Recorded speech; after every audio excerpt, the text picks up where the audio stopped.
in the mood to go live to you guys because something came across my table today, my plate today, and it's all about perfectionism and the cost of it. Like, what's it costing you emotionally? For me, I just had like a breakthrough just a few minutes ago around perfectionism, and I realized the cost of perfectionism and what it can do to a person, especially if you're feeling stressed.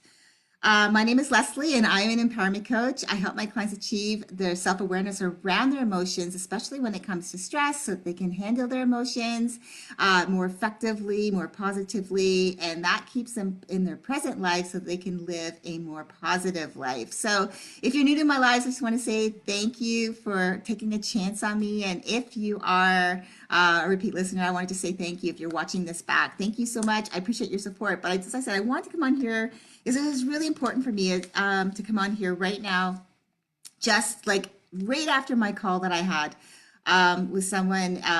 Actually, I'll be transparent. I have coaching, and I believe that when you are a coach, to be the best coach that you want to be, you should have a coach. And that's only because I want to make sure that I'm always leveling up every single day so that I can be the best version of myself for you. Thanks for joining. So, today I just wanted to talk about perfectionism and how I've been kind of going through some stuff around it, trying to be perfect, trying to figure out how my posts, how to get them to really resonate with you, to maybe help you get through your stresses, asking you questions to get you engaged. Hi, Monica. To get you engaged and have you, really kind of let me know how you're feeling. I'll tell you how I'm feeling. So for me, I did an exercise last night. It was around money mindset. I listened to a webinar yesterday, um, Mind Movies by Natalie Ledwell, and she did a free webinar, and it was all around our how we show up, our mindset, and how we actually are the ones that we make it or we break it, our mindset, right? And there's things around our limiting beliefs or the things that keep us that keep us hostage to specific, time events in our life. Like we're not getting ahead, that we're not doing the things or reaching the goals that we want to reach because we're holding ourselves back around our limiting beliefs. So yesterday, I decided around money. My I wanted to go back in time to figure out where did my first lack money mindset come from? Like what's my first memory? And so I went back in time and realized it was when I was in grade seven. So I was young, but I was old enough to start understanding. Still a young mind, but I was old enough to start understanding, around money and the meaning that gets us assigned to it based on your specific standing in the community. So what I mean by that is I grew up poor. And so growing up poor made me feel less than. And I'll go a step further. So a lot of my friends were privileged, or what I viewed as being privileged. See, I grew up in housing, social assistance. My mom was a single mom, three kids. She was trying to make ends meet, needed help, and so we grew up in a community that was it was they called it Ontario housing. So I lived in Canada, and the province was Ontario, so they called it Ontario housing. And so at 11 years old, I'm living in this community where my mom is receiving social assistance to help with paying the rent, and so that she could, be able to put food on the table, as I said, put a roof over our heads, clothes on our back. And so the people that I met when I went to school, all of my friends that became my long-term friends, some of them I've known for decades now, they lived in they lived in a house, an actual house of their own. I thought they were rich. Like to me, that was privilege. They lived in a house. So where I lived was in a community of people who were poor. And I saw my friends living in a house, I thought, wow, they're rich. Go a step further. I remember going shopping. So there was a mall that opened up. It's called the Eaton Center. So if you've been to Toronto, you'll know what I'm talking about. It's called something else now. I don't even know. I haven't been there for a few years. But the Toronto Eaton Center, as I fondly remember it, when it opened, me and my friends, there was about six of us, we'd all go down, and a lot of the time we might go to just hang out, or we would specifically, we were going to go shopping to buy something. Well, my mom really didn't have the money to be able to give me something to go spend all the time. So I had to either do babysitting. So I really did start, I started babysitting at a very young age for people in my community. Sometimes I would take on the problem kids, but I didn't see them as problems. I just felt like, like there was one kid, he'd be kicking and screaming, so I'd emulate him, and he'd look at me like I was crazy. It was like that was the end of his temper tantrum because it was like, oh, that doesn't bug her. Anyways, I'm getting off track. What I meant to say was my friends and I, we go shopping, and they would have their parents' credit card to buy whatever they wanted. Now, I might have had limited funds. I had to specifically stick to something. So right there was a limiting belief that because they were privileged, they had access to funds that I didn't. I had a limited amount. And so for me, that meant that I wasn't worthy of that. And I didn't really look at it any way as to just say, oh, well, because they came from privilege, they were deserving. But I was poor, didn't come from privilege, so I wasn't deserving. So I learned to accept my lot. Really sad, right? But yeah, that was my limiting belief. And I'll go another step. One of my friends, I thought of privilege was especially Christmas time. This probably is a very sensitive time for some people who are maybe going through. They are poor, and they'll get this. So one of my friends, her parents were able to buy a lot of gifts, and so I remember, at least my young mind, if I remember it right, her parents would buy gifts to the point that they were overflowing at least 5 feet to 6 feet away from the tree. And I just thought that was amazing. Like, wow, these people are like, and again, I'm putting them in the privileged category, and I wasn't. So it was really, really hard for me for a long time around money. My mom struggled a lot, and she used to go to her dad whenever she needed money to whatever, pay rent, buy groceries, whatever it was. And my grandfather was always there to help her. And I'm not saying anything negative about my mom. She did the best she could. But from my own perspective of what I went through, of watching that, to me, I learned that money wasn't readily available to people like us. So we had to struggle. So I correlated struggling with money. So that was my first limiting belief.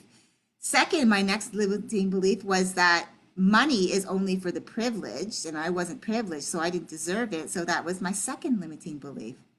Another limiting belief I had too was, and I don't know if it was a limiting belief, but my gramps used to say, you can't take it with you, so you might as well spend it. So I guess my third limiting belief came around not having respect. Don't respect money because it's not always going to be readily available to you. So you might as well spend it while you have it.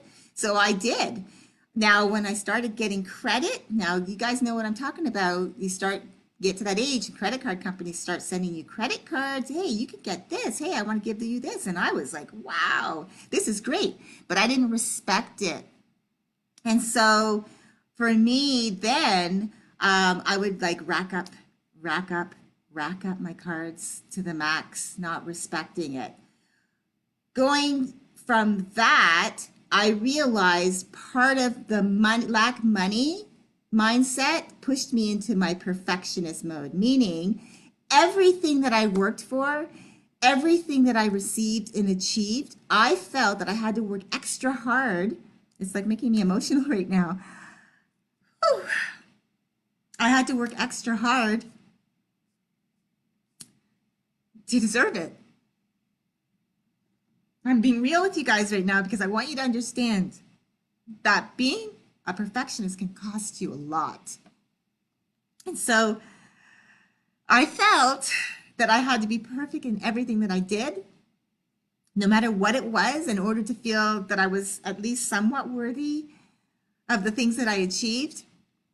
but I wasn't always believing of it or accepting that the things that I achieved, my accomplishments, and I've had many great accomplishments, but I didn't accept those accomplishments as truly being something that I was worthy of, that I deserved, because I still was putting myself in that category of not being privileged. Because I felt that the only people who were privileged are those people who grew up with money, who lived in a house, who had nice cars and clothes, and could go out and spend money when they wanted to.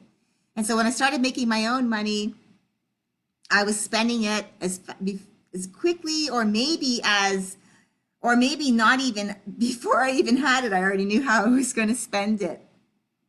And not realizing that what I was doing really was I was allowing myself to buy into that whole mindset that I wasn't worthy, and that the only way anything that I got or achieved, I was only going to be worthy of it as long as I worked my, excuse expression, worked my ass off for it. And even then, I still didn't believe it.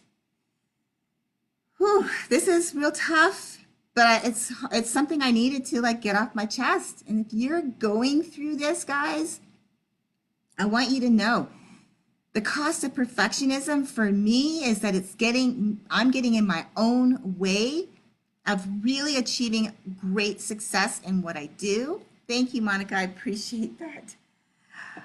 I have to really get out of my own way because I'm holding myself back from doing great things. And I have a lot of great things in the pipeline, things that I can do for other people that I want to do. Just a lot of different adventures that I want to go on. And I need to understand that I'm worthy of the things that I want in my life. I'm worthy of success. I'm worthy of being a great coach. I know that I'm a great coach, and I'm worthy of saying that. I'm worthy of that. But it's really understanding that I don't have to be perfect at every step of the way.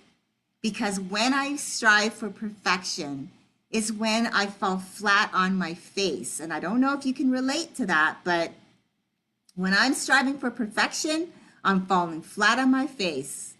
I'm not getting anywhere. All I'm doing is spinning my wheels, thinking that, hey, yeah, things are not going to be okay unless I make sure I have the perfect post or do the perfect video. And so I thought, you know what, today I'm not even going to write down anything I'm going to talk about. I'm just going to press live, and I'm going to go for it. And that's what I'm doing right now. And I appreciate you guys for coming on because, I sometimes need to lean on you guys. I want to be there for you and be the best coach that I can and be able to be the best person to empower you to be your best version. But I also have to understand that I don't have to be perfect while I'm doing that. And that my beliefs around that I'm worthy to have the things that I have in my life are fine because as someone I know real dear, near and dear to me, Amanda, she's told me this affirmation and I use it every day. I am enough as I am now, and I have to believe that I am enough as I am now. I am perfect as I am now. I am worthy and deserving of everything I desire to create. And if you are in that frame of mind where you need to remind yourself, then just start telling yourself that you are deserving, you are worthy, you are amazing, you are enough, and that you don't have to be perfect in order to achieve great things in your life. So I just wanted to come on here real quick and share that with you because I needed to get that off my chest. Now, if you're going through that and you want to talk about it, DM me because I get it. Perfectionism, it can cost you a lot. But if you're willing